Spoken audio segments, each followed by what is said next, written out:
Lesson plan based on conversion approach. तो आपको सबसे पहले जरूरी है कि लेसन प्लान क्या होता है। Before we teach we plan something, ठीक है। जब भी हमने टीच करना होता है तो हम कुछ ना कुछ प्लान करते हैं। जब टीचर जो है वो प्लान करके जाते हैं तो उससे क्या होता है, अपने लेसन को प्लान करके जाते हैं, उससे क्या होता है, टीचिंग लर्निंग प्रोसेस जो है हमारी वो इफेक्टिव बनती है, ठीक है। तो हमने अपनी टीचिंग लर्निंग प्रोसेस को इफेक्टिव बनाने के लिए अपने लेसन को हमेशा प्लान करके जाना है। तो उसके लिए हमारे पास कुछ अप्रोचेस होती हैं जिनके थ्रू हम बच्चे को टीच करते हैं। जैसे हमारे पास आ गई हर्वर्शियन अप्रोच, देन एक हमारे पास आती है RCM approach and third one is constructive approach. But today we will discuss हर्वर्शियन अप्रोच, ठीक है। मैं आपको इसमें बताऊंगी कि क्या बेसिक पॉइंट्स हैं, यहाँ पे क्या कौन से टीचिंग एड्स हैं, कौन सी स्टेप्स हैं जो हम फॉलो करते हैं हर्वर्शियन अप्रोच में, ठीक है। सबसे पहले हमारे पास आ जाती है बेसिक इंफॉर्मेशन, जिसको हम आइडेंटिफिकेशन डाटा भी बोलते हैं। तो इसमें सबसे पहले क्या आ जाता है, name of the pupal teacher, ठीक है। फिर उसके बाद क्लास कौन सी है, जो आपका नाम है वो लिखोगे, क्लास कौन सी है, अपना रोल नंबर आप लिख दोगे। देन रोल नंबर के बाद आप क्या करोगे, डेट लिख दोगे। उसके बाद कौन सा सब्जेक्ट है, जैसे आपका सब्जेक्ट है मैथमेटिक्स, उसमें एस्पेक्ट क्या है अपना, आपका एस्पेक्ट क्या है, टॉपिक क्या है, ठीक है। एस्पेक्ट में आ जाएगा कि आपने ज्योमेट्रिकल क्वेश्चन से लिया है या फिर आपने अर्थमेटिक्स से लिया है या फिर अलजेब्रा से लिया है। तो सबसे पहले जैसे आ जाएगा कि जैसे ज्योमेट्रिकल क्वेश्चन से आपने लिया है तो आप लिख दोगे कि ज्योमेट्री, ठीक है। लेकिन टॉपिक जो है वो आप नहीं लिखोगे, टॉपिक को आप खाली रखोगे। जब आप अनाउंस करोगे, ठीक है, अनाउंसमेंट करोगे, उसके बाद आपका टॉपिक आता है। बिकॉज उससे पहले हम क्या करते हैं, बच्चे की प्रीवियस नॉलेज को टेस्ट करते हैं, ठीक है। प्रीवियस नॉलेज को टेस्ट करने के बाद हम क्या करते हैं, अपने टॉपिक की अनाउंसमेंट करते हैं। देन वी राइट हियर, तब हम ब्लैक बोर्ड के ऊपर क्या करते हैं, अपने टॉपिक को लिखते हैं। तो सबसे पहला आपका आ गया आइडेंटिफिकेशन डाटा। देन उसके बाद हमारा आ जाता है टीचिंग एड्स, ठीक है। दूसरे नंबर पे जैसे फर्स्ट हमारा ये आ गया, सेकंड नंबर पे हमारे पास आ जाता है टीचिंग एड्स। अब टीचिंग एड्स में हमारे पास आ जाते हैं जर्नल स्पेसिफिक। टीचिंग एड्स में कौन कौन से आ जाते हैं, एक आ जाते हैं जर्नल और दूसरे हमारे पास आ जाते हैं स्पेसिफिक, ठीक है। फिर जर्नल में हमारे पास आ जाता है जैसे कि चाकबोर्ड, चाक, पॉइंटर, डस्टर जो हम यूज करते हैं। देन स्पेसिफिक में हमारे पास आ जाता है chart representing the angles of, ठीक है, जो एंगल्स को रिप्रेजेंट कर रहा है डिफरेंट मेजर, मतलब जैसे डिफरेंट मेजर्स ऑफ एंगल्स होते हैं, एक्यूट एंगल, ऑब्ट्यूज एंगल, वो वाला चार्ट जो हमने बनाया है वो हमारा स्पेसिफिक में आ जाएगा, ठीक है। जर्नल में हमारे पास जैसे हमने चाक बोर्ड लिया है, डस्टर लिया है, पॉइंटर लिया है, वो चीजें हमारी जर्नल एड्स में आ जाएंगी। और स्पेसिफिक में क्या आएगी, आपने किसी चीज का चार्ट बनाया है, आपने कोई मॉडल तैयार किया है, that comes in specific aid, ठीक है। देन उसके बाद टीचिंग के बाद हमारे आ जाते हैं ऑब्जेक्टिव्स। थर्ड जो है हमारे पास आ जाता है ऑब्जेक्टिव्स, उद्देश्य, ठीक है, जिनको हम बोलते हैं उद्देश्य।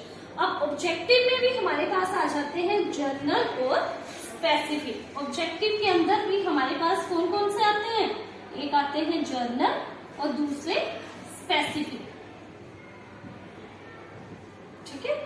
अब जर्नल में हमारे पास कौन से आ जाएंगे, जैसे to give knowledge to students about the mathematical subject which is very important for our daily life, inculcate the habit of reasoning among the students. की बच्चे में क्या होता है, रीजनिंग पावर डिवेल्प होती है। क्या उद्देश्य है मैथ को पढ़ने के, उससे क्या होता है कि क्रिटिकल थिंकिंग भी डिवेल्प होती है, बच्चे की मेंटल एबिलिटी जो है वो भी बढ़ती है। देन उसके बाद क्या होता है कि उसकी जो रीजनिंग पावर है वो भी डिवेल्प होती है। देन स्पेसिफिक में हमारे पास आ जाएगा to give knowledge about the angles, line, rays and lines and rays. कि जिस चीज को हमने जो जो चीजें पढ़ाई स्पेसिफिक में हमारे पास वो आ जाएंगे कि हमने रेस के बारे में पढ़ाया, हमने एंगल्स के बारे में पढ़ाया, हमने लाइन सेगमेंट्स के बारे में पढ़ाया। देन उसके बाद हमारा नेक्स्ट आ जाता है प्रीवियस नॉलेज एज्यूम्ड। ठीक है, क्या आ जाता है हमारे पास? प्रीवियस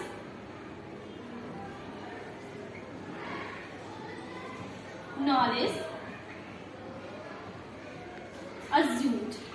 अब देखिए, आपको पता है जब भी हम कोई चीज टीच करते हैं, हम कुछ पढ़ते हैं, उसका कहीं ना कहीं पिछले हमारे जो पिछला सिलेबस होता है, पिछला जो लेसन होता है, उसके साथ कुछ ना कुछ कंसर्न होता है उसका। ठीक है, तो दैट इज हम बोलते हैं प्रीवियस नॉलेज अज्यूम्ड।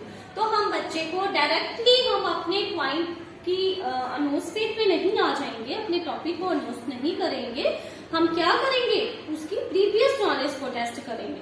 ठीक है, प्रीवियस नॉलेज में क्या है कि हम उसको 2-4 क्वेश्चंस पूछ लेंगे, उनका जब वो आंसर दे देगा, उसके बाद हम जैसे लास्ट क्वेश्चन पूछते हैं, जो हमने टॉपिक पढ़ाना है मेन वो पूछते हैं। जब बच्चा उसका आंसर नहीं दे पाता है, कई बार बच्चे दे भी देते हैं, तो उसके बाद हम बोलेंगे well students, today we will discuss this topic. ठीक है, हम पहले नहीं करेंगे, पहले हम प्रीवियस नॉलेज को, जैसे हमने लाइन सेगमेंट के बारे में पढ़ाना है बच्चे को, तो हम बच्चे को सबसे पहले पूछेंगे बताओ सेगमेंट क्या होती है, लाइन क्या होती है, कैसे बनती है line, can you draw line. उसको बच्चे को फिजिकल पार्टिसिपेशन हम उनकी करवा सकते हैं ब्लैक बोर्ड पे बुला के कि हाँ आप लाइन ड्रा करके बताइए। ठीक है, 2 पॉइंट्स को जोड़ा तो हमारी लाइन बन गई। क्या इसकी कोई सीमा होती है? इसकी मतलब हम इसको इनफाइनाइट होती है ये, या फिर मतलब इसके 2 लाइन सेगमेंट होते हैं, क्या होता है, मतलब ऐसे पूरा बच्चा जो है वो बताएगा। उसके बाद हम जब उसको लास्ट में पूछेंगे कि लाइन सेगमेंट क्या होती है, बच्चा आंसर दे भी सकता है, नहीं भी दे सकता। अगर दे भी देगा तो कोई बात नहीं, तब भी आपने बोल देना है कि बच्चों नेक्स्ट हमारा ये जो टॉपिक है वो ये है, हम इसको डिटेल में करेंगे। ठीक है, वो हमारी होती है प्रीवियस नॉलेज अज्यूम्ड। देन उसके बाद इसके साथ ही प्रीवियस नॉलेज के साथ ही हमारा मोटिवेशन होता है।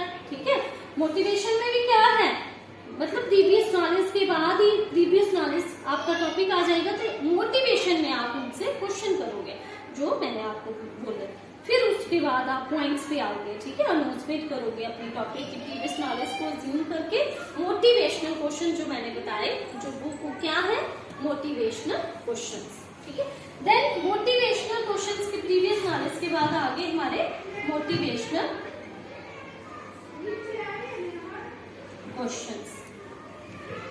ठीक है, अब मोटिवेशनल क्वेश्चंस के बाद हमारा आ जाता है अनाउंसमेंट ऑफ द टॉपिक। अब जैसे आपने मोटिवेशन में क्वेश्चन पूछ लिए, टॉपिक बता दिया, देन आप अपने आइडेंटिफिकेशन डाटा में उस टॉपिक को लिख दोगे। ठीक है, उसके बाद आपका होगा motivational announcement of the topic. फिर आप बोलोगे well students, today we will discuss this. ठीक है, अब अनाउंसमेंट के बाद हमारा नेक्स्ट टॉपिक क्या होता है, नेक्स्ट जो हमारा टॉपिक है दैट इज नेक्स्ट जो स्टेप है हमारा वो क्या है, प्रेजेंटेशन स्टेप। ठीक है, क्या है, प्रेजेंटेशन, जिसमें आप अपना पूरा लेसन जो है वो प्रेजेंट करोगे। ठीक है, क्या होगा, प्रेजेंटेशन, जिसमें आप पूरा लेसन जो है जितना भी आपने किया उसको प्रेजेंट करोगे। जैसे लाइंस एंड एंगल्स के बारे में, ज्योमेट्रिकल शेप्स के बारे में, डिफरेंट टाइप्स ऑफ एंगल्स के बारे में आपने टीच किया, वो सारा आप क्या करोगे, इसमें प्रेजेंटेशन में अपना प्रेजेंट करोगे। आप ब्लैक बोर्ड का भी यूज करोगे। अब प्रेजेंटेशन में हमारे पास होता है सबसे पहले क्या होता है, सीरियल नंबर होता है, देन उसके बाद टीचिंग पॉइंट होता है। बता देती हूँ आपको,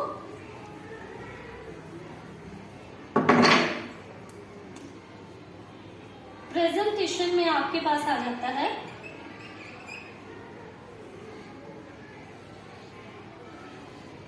टीचिंग कंटेंट, जिसको हम टीचिंग पॉइंट भी बोलते हैं। मतलब जो आपका टॉपिक है, जैसे आपका टॉपिक है लाइंस एंड एंगल, आप यहाँ कंटेंट में लाइंस एंड एंगल लिखोगे। ठीक है, सेकंड में आ जाता है प्यूपल टीचर एक्टिविटी, कि स्टूडेंट क्या करेंगे, जब आप पढ़ा रहे हो तो स्टूडेंट क्या करेंगे, they listen carefully and right in their notebooks. यही करेंगे ना, स्टूडेंट सुनेंगे भी और साथ साथ में अपनी नोटबुक्स पे मैथ्स है, मैथ को तो नोट करना जरूरी होता है। देन प्यूपल टीचर एक्टिविटी के बाद प्यूपल टीचर एक्टिविटी में जैसे ना टीचिंग पॉइंट में टीचर ने टॉपिक बता दिया। प्यूपल टीचर एक्टिविटी में क्या होगा कि आप अपने लेसन को उससे रिलेटेड जैसे लाइंस एंड एंगल होती क्या है वो आप पूरी डेफिनेशन वगैरह लिख दोगे इस पे, ठीक है। देन स्टूडेंट्स एक्टिविटी में क्या होगा, स्टूडेंट्स एक्टिविटी में होगा अब कि स्टूडेंट जो है वो लिसन करेंगे केयरफुली और अपनी नोटबुक पे उसको नोट डाउन करेंगे, ठीक है। देन लास्ट हमारा आता है ब्लैक बोर्ड समरी। अब ब्लैक बोर्ड समरी में क्या होता है कि जो हमने लिखाया, जैसे हम लोग आपको टीच करते हैं, आप पढ़ते हो, आप क्या करते हो, सुनते भी हो, ठीक है, हमने अपना एक्सप्लेन कर दिया, तो आप क्या करते हो, साथ साथ में सुनते हो, साथ साथ में उसको अपनी नोटबुक्स पे नोट डाउन करते हो। देन ब्लैक बोर्ड समरी में क्या होता है कि जैसे हम डायग्राम ड्रा कर देंगे, जहाँ कोई फॉर्मूला है, जहाँ डेफिनेशन ही लिख देंगे, वो ब्लैक बोर्ड समरी में आ जाएगा, ठीक है। ये था प्रेजेंटेशन स्टेप। अब प्रेजेंटेशन के बाद हमारा जो नेक्स्ट स्टेप है वो क्या आता है, नेक्स्ट स्टेप हमारा आता है कंपैरिजन एसोसिएशन। कंपैरिजन और एसोसिएशन। अब क्या होता है कि हमने जो भी टीच किया है हम उसको एक दूसरे के साथ कंपेयर करेंगे कि हमने लाइंस के बारे में क्या किया, एंगल्स के बारे में क्या किया, जितने भी टॉपिक हमने करवाए होंगे बच्चे को, उस सारे को एक दूसरे के साथ उसका कंपेयर करेंगे, कंपैरिजन करेंगे। देन उसके बाद जर्नलाइजेशन करेंगे। जर्नलाइजेशन में क्या होता है कि पूरा जितना होल आपने टीच किया है पूरे अपने लेसन प्लान में, उस सारे को आप जर्नलाइज करोगे। जैसे आप कंक्लूड करते हो ना, उस तरह से आप क्या करोगे, जर्नलाइज करोगे, ठीक है। जर्नलाइज के बाद आपका आ जाएगा नेक्स्ट स्टेप एप्लीकेशन। अब एप्लीकेशन में क्या है कि जो भी आपने टीच किया है बच्चे को, उसके कंसर्निंग आप कोई मैच का कॉलम बना दोगे। जैसे एक तरफ आपने लिख दिया line, angle, acute angle, obtuse angle, दूसरी तरफ आपने फिगर्स ड्रा कर दी। आप बोलोगे बच्चे को कि मैच कीजिए, तो वो देख लेंगे एक्यूट एंगल कौन सा है, ऑब्ट्यूज कौन सा है, लाइन कौन सी है, पॉइंट कौन सा है, उसको उसके साथ मैच करेंगे। मीन्स हमारे जो एप्लीकेशन स्टेप है इसमें हमारे मैच का कॉलम आ जाते हैं, फिलअप भी आ सकते हैं। आपके लेसन प्लान जो भी आपने प्रेजेंटेशन में किया उसके कंसर्निंग फिलअप भी आ सकते हैं कि जैसे an acute angle is less than dash, कुछ भी आ सकते हैं कि 90 डिग्री से लेस होता है, and right angle is equal to dash, ठीक है। तो बच्चे उसमें फिल करेंगे। That comes in application step. अब एप्लीकेशन के बाद हमारा आ जाता है रिकैप्चुलेशन। रिकैप्चुलेशन, ठीक है। एप्लीकेशन स्टेप के बाद हमारा आ जाएगा रिकैप्चुलेशन स्टेप। अब रिकैप्चुलेशन स्टेप पे क्या होगा कि वही आपने जो पढ़ाया उसको फिर से आप रिकैप्चुलेट करोगे। फिर से बच्चे को जैसे आपने पूछ लिया, बहुत सारे बच्चे होंगे जिन्होंने अच्छे से नहीं कर पाए होंगे, आंसर नहीं दे पाए होंगे, तो आप फिर से रिकैप्चुलेशन करोगे, फिर से जो आपने पढ़ाया है उसको फिर से रिपीट करोगे। दैट इज रिकैप्चुलेशन, ठीक है। रिकैप्चुलेशन के बाद हमारा आ जाता है इवैल्यूएशन। अब इवैल्यूएशन में भी हम क्या करेंगे, बच्चे को क्वेश्चनिंग करेंगे, ठीक है। इवैल्यूएशन स्टेप में भी 2-3 आप क्वेश्चंस वही जो आपने लेसन पढ़ाया है उसके कंसर्निंग बच्चे को क्वेश्चन पूछोगे।